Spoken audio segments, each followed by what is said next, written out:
আজকে অনেক দিন পর রোদ উঠেছে। আজকে আমরা আমাদের গাছের চুই ঝাল দিয়ে কি খাবো মা? গরুর গোশত রান্না হবে। চলো এখন আমরা আমাদের চুই ঝাল গাছের কাছে যাই। আসো আসো আসো।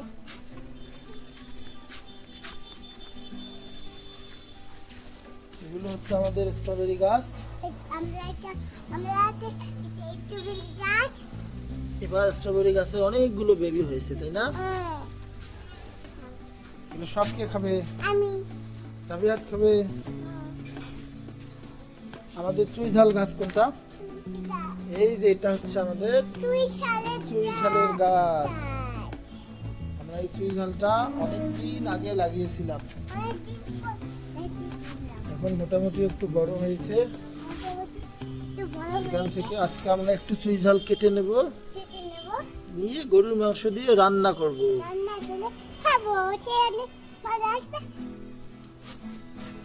তারা চুই ঝালের গাছ আগে কখনো দেখে নাই, তারা চুই ঝালের গাছটাকে দেখেনি। চুই ঝালের গাছটা দেখতে অনেকটা পান গাছের মতো, তাই না রাবিয়াত?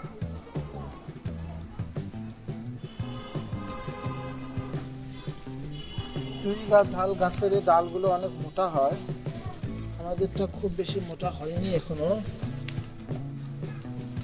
তবে যতটুকু মোটা হয়েছে সেখান থেকে আমরা একটু আস্তে কেটে নিয়ে খাবো।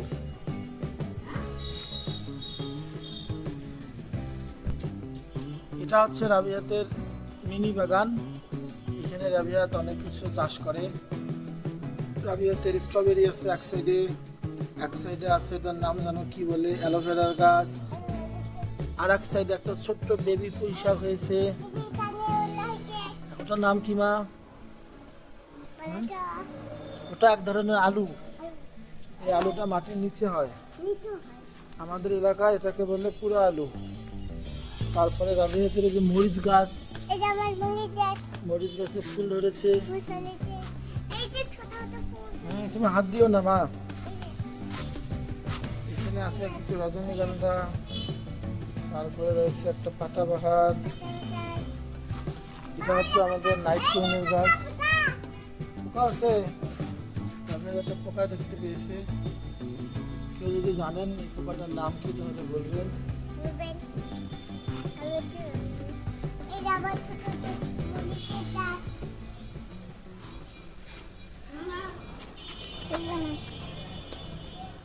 আজকে আমাদের এই রান্নার রেসিপি। এইখানে আছে গরুর গোশত, এখানে আছে চুই ঝাল, আর আজকে আমাদের রাঁধুনি হচ্ছে রাবিয়াত মুস্তারিন। বাবা তুমি কি রান্না করবা?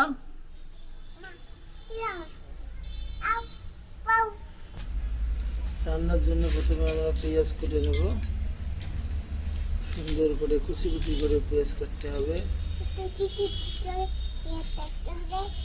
তারপরে এই পেঁয়াজগুলো ভাজতে হবে। আর এই ভাজার কাজটা করবে কে? কেন রাবিয়াত মুস্তারিন? আজকে আমরা লাকড়ির চুলায় একদম খড়ি দিয়ে রান্না করব, তাহলে সেই রান্নার স্বাদ আরো ভালো হয়। গ্যাস বা ইলেকট্রিক চুলায় রান্না থেকে কাঠের চুলায় রান্না অনেক সুন্দর হয়। এই হচ্ছে আমাদের মাটির চুলা। বাসায় গিয়ে বকা ঝাঁকা না দেয়, পরিচিত ছিল। তারপরে দেখা যাক সবশেষ গোস্তের কোয়ালিটি কেমন। রাবিয়াত মুস্তারিন বলো তো বাবা, আজকের গোস্তগুলো কিরকম? তুমি বলো গোস্ত কেমন, ভালো না খারাপ? শুধু ভালো। গোস্ত থেকে ডিমও বের হয়? আল্লাহ, এটা আবার কেমন গোস্ত? গোস্ত থেকে ডিম বের হয়?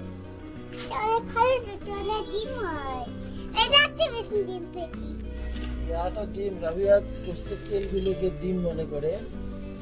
একদিন আমরা মুরগি জব করেছিলাম, সেই মুরগির ডিমগুলো এমন ছিল। এখন রাবিয়াত বোকার মতো সেই মুরগিগুলোর ডিম এগুলোকে ভরতেছে। রাবিয়াত একটা বোকা মানুষ।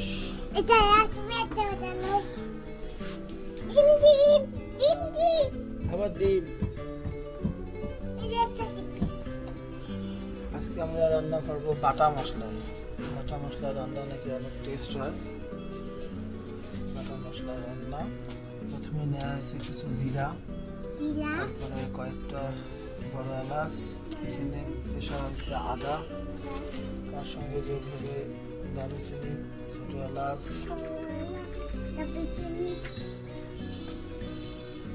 প্যাকেট বা গুঁড়া মশলা রান্নার একরকম স্বাদ হয়, আর বাটা মশলার স্বাদ অন্যরকম হয়। সাধারণত বাটা মশলার স্বাদটা সুন্দর হয়। আজকে একদম অথেন্টিক জিনিস দিয়ে রান্না করার চেষ্টা করা হচ্ছে। রান্নায় ব্যবহার করা হবে বেশি সরষের তেল, সরষের পেঁয়াজ। সরষের তেল দিয়ে পেঁয়াজটা একটু ভাজা ভাজা করা হবে।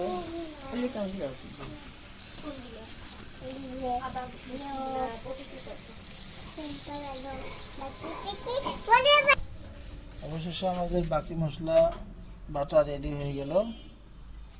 এখন এগুলো আমরা রান্নায় ব্যবহার করব। এগুলো কে বেটেছে? রাবিহাত বেটেছে এগুলো? গুড। এই যে প্রধান রাঁধুনি সহকারী সোহাগ আসতেছে। সোহাগ, সোহাগ, সুইজানের ব্লগ হইতেছে, তোর কোনো মন্তব্য পরামর্শ থাকলে আয়।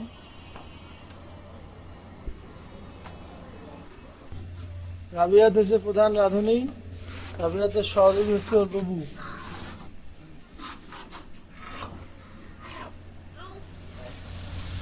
আসো আসো। তেল দিয়ে পেঁয়াজ ভুনা করার মধ্যে এখন দেওয়া হলো রসুন বাটা, এরপরে বাকি মশলাগুলো দেওয়া হবে। এখন অনেক সুন্দর একটা সরষের তেলের ফ্লেভার কান নাকে আসতেছে। দেওয়া হবে পরিমাণ মতো হলুদ,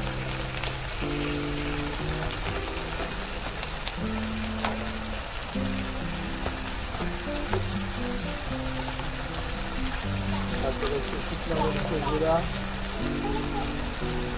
এগুলো আসলে যারা যেরকম ঝাল পছন্দ পরিমাণ মতো দিতে হবে। রান্নার এই মশলাটা যখন কষানো হয় সেই সেটা এত সুন্দর হয়, এটা শুনলেই মনে হয় যে সেটা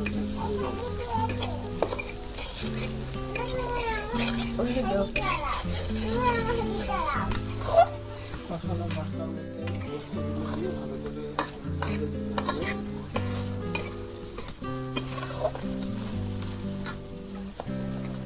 কিছুক্ষণ পরে এর মধ্যে আমরা চুল ঝাল এবং অন্য মশলাগুলো যোগ করব।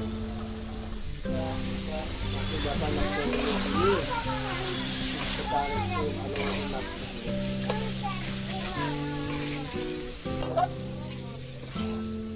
এদিকে আমাদের চুল ঝাল রেডি হচ্ছে, এটা একটু দেখে এটা দিলাম মশলার গুঁড়া।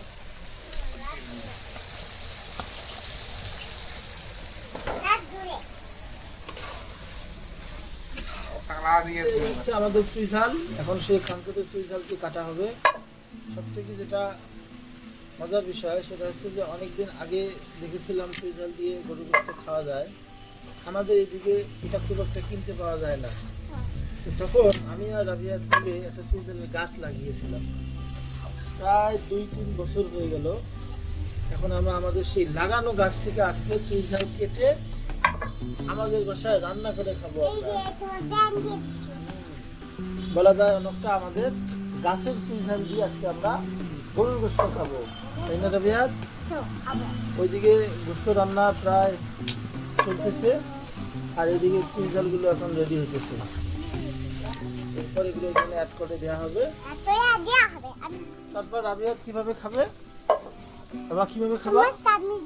হ্যাঁ, কামনি দিয়ে খাবে রাবিয়াত।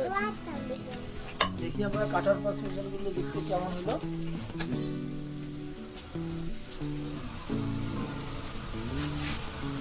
বেশ ভালোই শক্ত।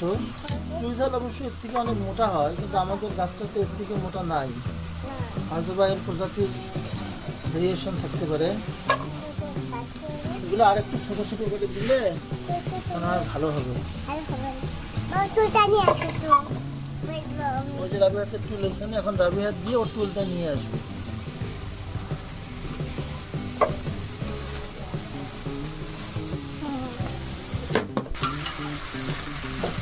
হয়ে আসছে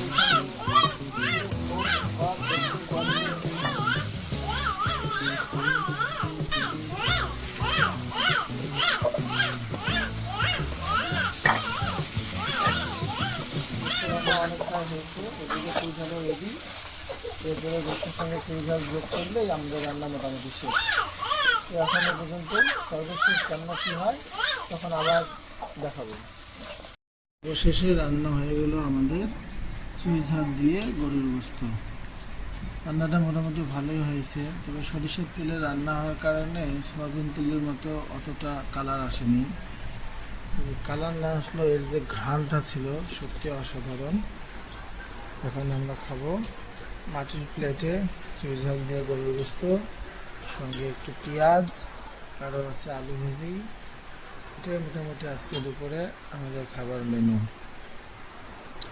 তো খাবার সামনে নিয়ে এতক্ষণ ওয়েট করাও কষ্টকর, একটু খেয়ে দেখি সেই বহুল কাঙ্ক্ষিত আমার নিজস্ব গাছের চুই ঝাল দিয়ে আজকের খাবার।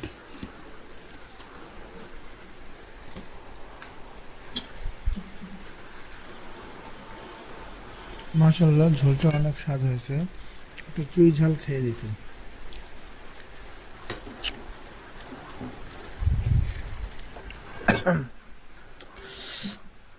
চুই ঝালটা বেশ কড়া একটা ফ্লেভার,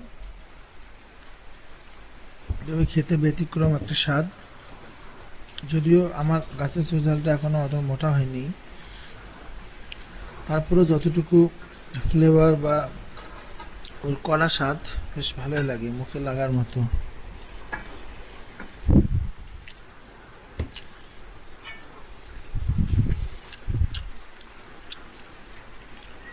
এটা আর একটা চুই ঝাল,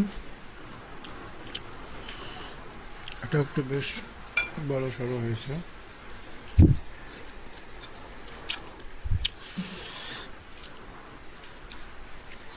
একটু পেঁয়াজও নেই।